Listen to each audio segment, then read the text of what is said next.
You've got 3 hours to join the HOA or we will evict you. That's what the woman in the charcoal suit spat out, standing right on my porch like she owned the very mountain beneath my boots. 3 luxury SUVs, purring like predators, still idled behind her, waiting for a signal. I told her something she absolutely didn't expect to hear. Lady, I built this place. My grandfather built this place. Before your HOA even existed, but the clock was ticking. 3 hours before they tried to take what's mine. 3 hours before their polished shoes touched the wrong kind of dirt. And I knew deep down when they came back up that mountain road, they wouldn't be leaving the same way. What would you do if some fake HOA tried to evict you from your own land? Drop a comment below. I want to know who else would stand their ground. The coffee steam rises from my mug as I watch the sunrise.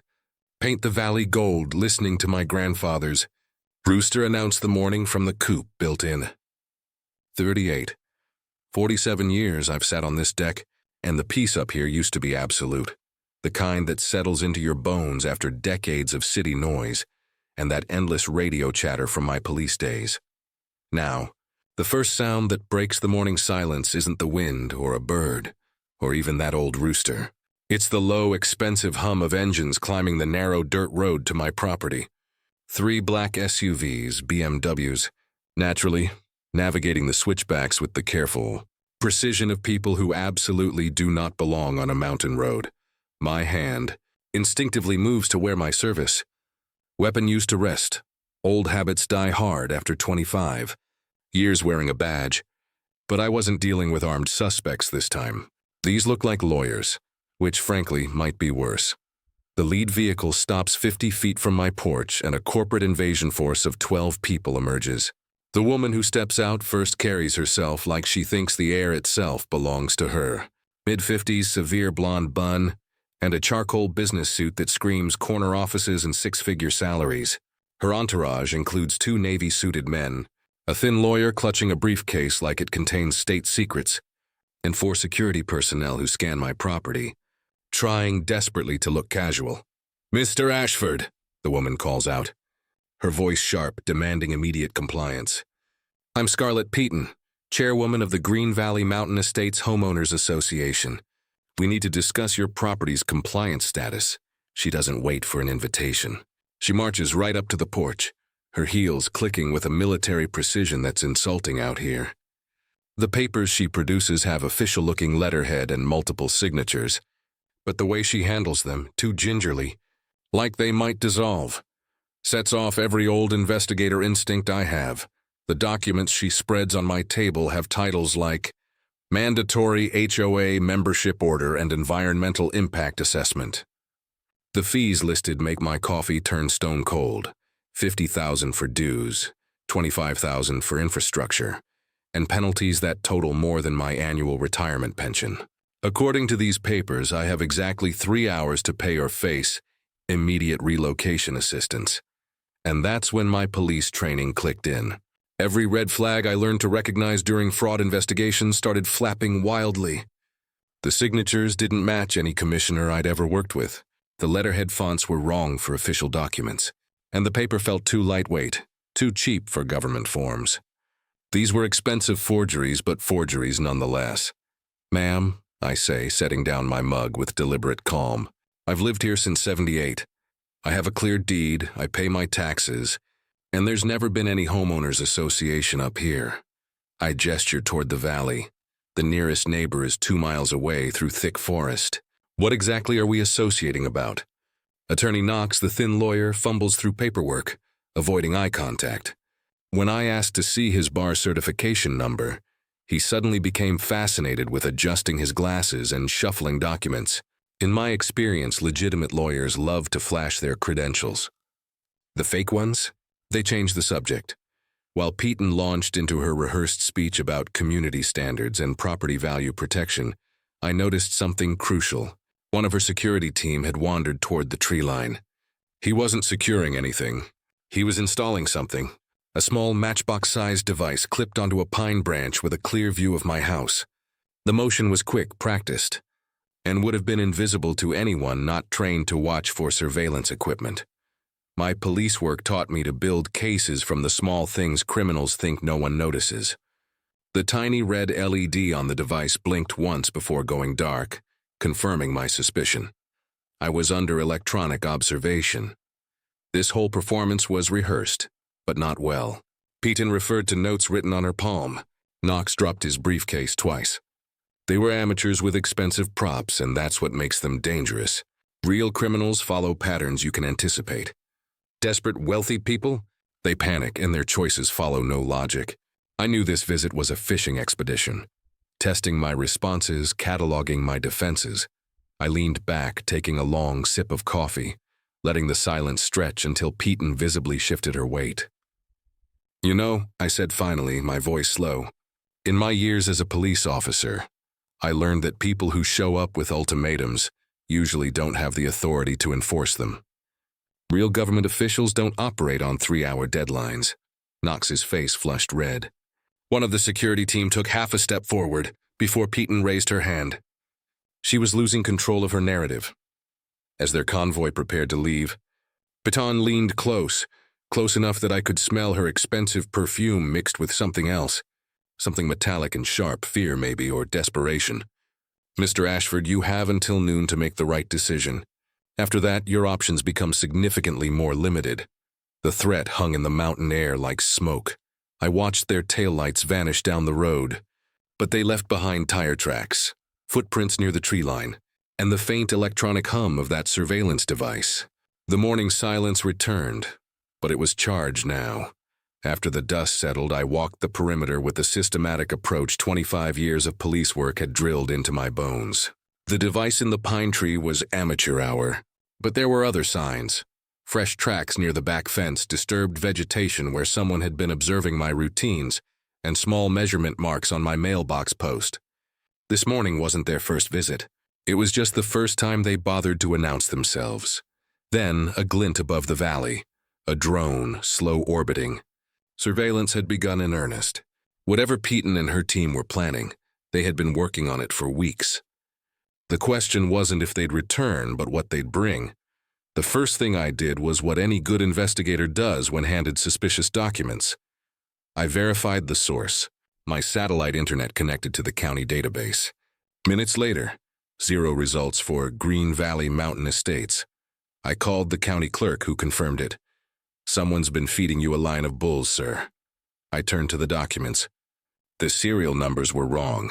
Under magnification, the official seals were cheap laser-printed copies, not embossed stamps.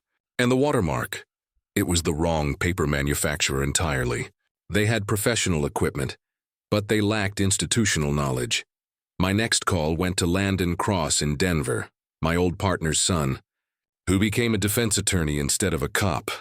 "Uncle Garrett," Landon said when I finished describing the morning. "What you're describing sounds like organized land fraud. These aren't random opportunists. They've done research. They have resources. The address for the HOA headquarters? A vacant office building. The scale of their operation only started making sense when I considered the value of my land. Geological surveys buried in my property files mentioned mineral deposits. Nothing valuable decades ago, but technology changes. If modern extraction methods had made those deposits suddenly profitable, that would explain the elaborate deception, the urgency, the sophistication. They weren't just buying property. They were stealing a potential gold mine. As afternoon faded, the electronic harassment began. My internet dropped out. My landline developed static. My cell phone showed full bars but couldn't complete calls. I checked my old police scanner. Professional-grade equipment was systematically jamming my communications, isolating me from outside support. The first act of physical sabotage came with the sunset. My access gate was vandalized. Illegal occupants spray-painted in red letters. The paint was still tacky. Someone was monitoring my movements closely enough to know when I was distracted. They were operating on my land with increasing boldness. Walking the fence line in the dark, I found more surveillance spots. Boot prints near my water source. They were mapping my infrastructure, identifying pressure points. They were conducting reconnaissance with military precision. Then came the sound that finally broke the evening quiet, the unmistakable whine of a chainsaw. By the time I reached the source, they had vanished into the darkness, leaving behind a section of my boundary fence carefully severed and partially removed, a clean, deliberate cut, creating an access point wide enough for vehicles. They were preparing for invasion.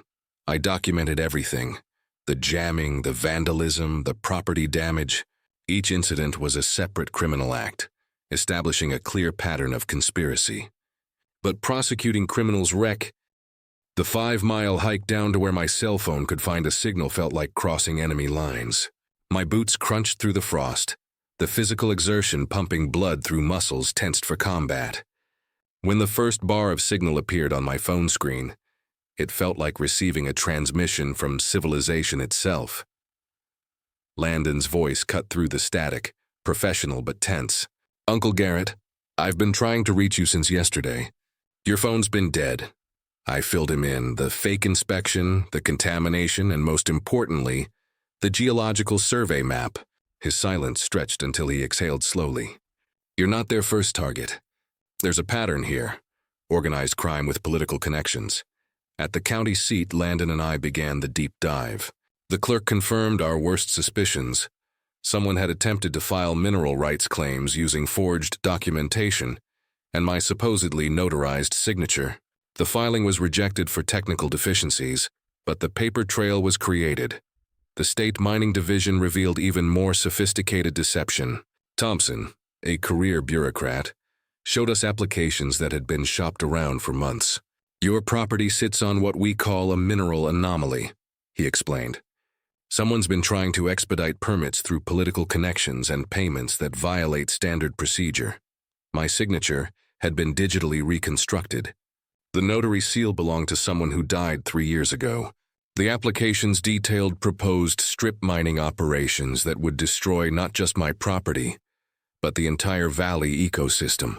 This wasn't just theft. It was environmental terrorism. Then Thompson pulled out a confidential file.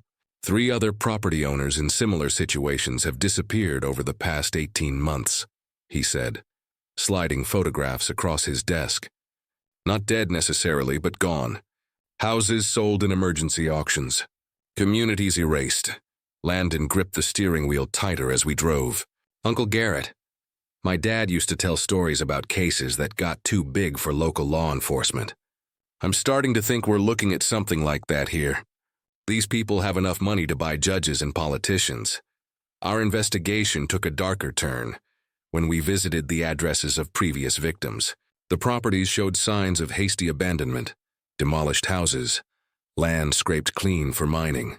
The third property owner, according to hospital records, signed over his rights while recovering from a suspicious accident that left him with memory problems and crippling medical bills. "They're running a systematic operation," Landon concluded.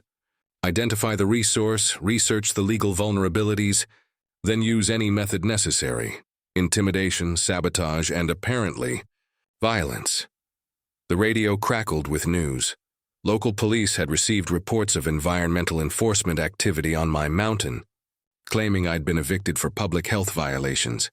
Someone was creating an official narrative to justify their presence. As we climbed my access road, the evidence of escalation was impossible to ignore.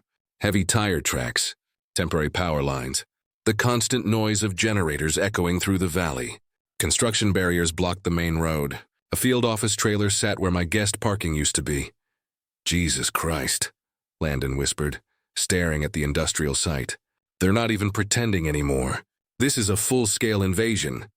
The next morning, in Landon's Denver office, we mapped our counterattack. The first phase, turning their own tactics against them. Landon filed emergency injunctions with 3 different courts simultaneously, presenting every piece of evidence: forged documents, fraudulent permits, witness statements from previous victims, making it clear that any official who enabled this theft would face personal liability. My job? Gathering evidence for the prosecutors. I installed my own hidden cameras on neighboring properties and directional microphones on public access roads. The breakthrough came from Thompson. "I've been digging deeper," he said, his voice excited. "The approvals they're claiming to have don't exist. Someone's been creating fake approval letters using stolen letterhead and forged signatures from officials who don't even work in the relevant departments. This isn't just fraud. It's a conspiracy involving multiple government agencies. That revelation opened the door to the FBI.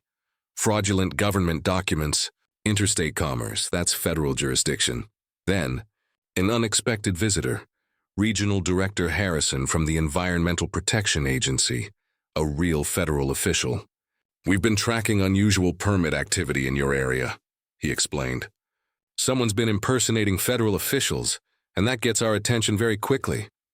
Harrison revealed Peaton's organization had been running similar operations across multiple states. My refusal to be intimidated provided federal investigators with the cooperation they needed. "Here's what's going to happen," Harrison said, spreading federal case files. "We're going to let them continue their operation for exactly 48 more hours, while we document every aspect of their criminal activity. Then we move in with warrants that will shut down their entire operation and arrest everyone involved." The plan required me to play the role of the defeated property owner, to let them think their intimidation had succeeded, while federal agents gathered evidence. A dangerous game, but the only way to ensure they faced consequences that matched the scope of their enterprise. That evening, I returned to my property, playing the defeated man. Peaton received my call with condescending satisfaction. "Mr. Ashford, I'm pleased you've come to your senses. We can discuss the terms of your voluntary relocation." The meeting took place in their field office trailer, the sterile fluorescent lighting divorced from the mountain they were preparing to destroy. The generator throbbed, the silence pregnant with threat. 500,000, Peaton said, sliding documents across the table. "Immediate transfer of all rights. That's generous. That's generous," I replied, keeping my voice level. "What's the real value?" Knox adjusted his glasses nervously. "Market rate for agricultural land." "Agricultural," I glanced at their mining projections on the wall. "Interesting classification." Peaton's smile didn't reach her eyes. "You can sign, or you can vanish into red tape. Same outcome for us. How many others have vanished?" The question hung in the air like smoke. Knox shuffled papers unnecessarily. "Previous property owners found our offers persuasive," Peaton said finally, her pen clicking against the table. Click, click, click. "Accidents happen to people who don't adapt to changing circumstances."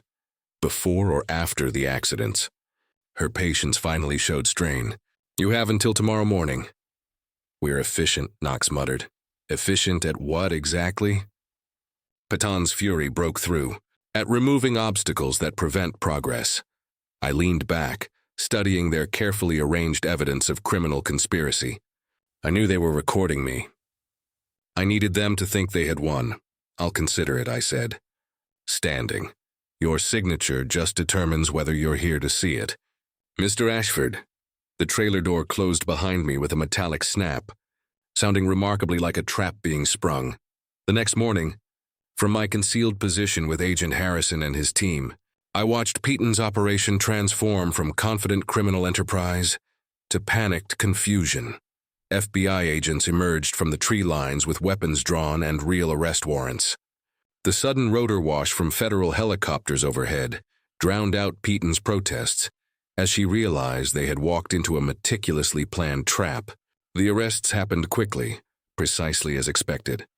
As the dust settled, Harrison found me sitting on what was left of my front porch, watching the sunrise paint the same mountains they'd nearly destroyed. "Most people in your situation would have taken the buyout and disappeared," he said quietly. "What made you different?"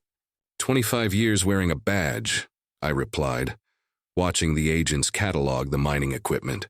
"You learn to recognize criminals, even when they're wearing expensive suits. Sometimes you have to draw a line and defend it, or there's no line left to defend." Landon joined us with coffee that tasted better because it was being drunk on my own property. The evidence seizure continued for hours. Every document, every hard drive, every communication device. Harrison explained that similar raids were occurring simultaneously across 3 states, dismantling the entire organization. The legal proceedings were swift. Peaton's arrogance was replaced by the hollow stare of someone watching her empire crumble. Attorney Knox took a plea bargain and became the star witness. "We weren't just stealing property," he explained on the stand. his voice cracking. We were stealing people's entire lives, their sense of security, their belief that the law would protect them. Knox's testimony revealed the systematic targeting, the sophisticated forgery, and the network of corrupt officials. He confirmed the disposal protocols for resistant property owners, medical situations, forced sales, silence. The jury foreman stood. The word guilty echoed through the packed courtroom, a drumbeat of justice. Peyton received 25 years. 6 months later, I'm back on my deck with my morning coffee, watching the sunrise paint these familiar mountains gold. I can still feel the echo of that first confrontation in the porch railing. The coffee tastes the same, but now I know freedom's price is eternal vigilance. Some battles you win not because you are stronger, but because you refuse to surrender what's rightfully yours to people who mistake expensive equipment for legitimate authority. And sometime,